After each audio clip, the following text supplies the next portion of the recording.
Bakbak Boss Jun. Kain ka siya, kakain ka rin. Hindi. Hindi ko na-express ulam niyan guys ha.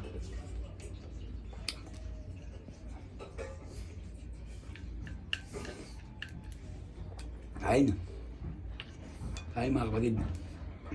Sunod na birthday mo Boss Jun, sa shabu-shabu tayo kain ha. Ano ba? Masarap kaya pagkainan doon. Shabu-shabu. Ang ganda nung pangalan yung kakainin natin.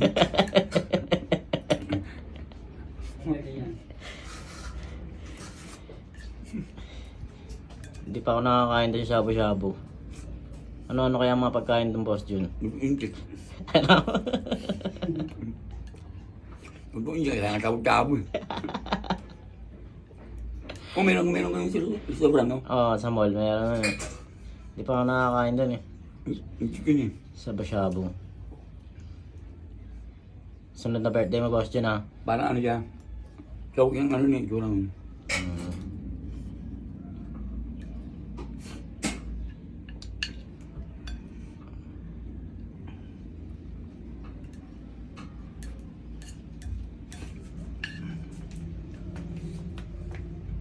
Solve na naman si Boss Jun. Bak na ng bakbak Boss Jun.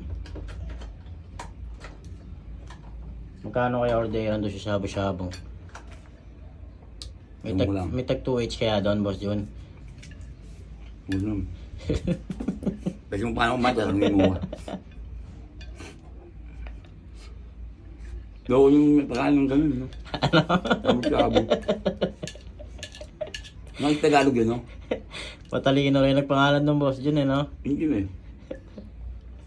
Big Shabu-shabu. time millionaire nagpangalan nun no? Kuha lang ako tubig mo Boss Jun.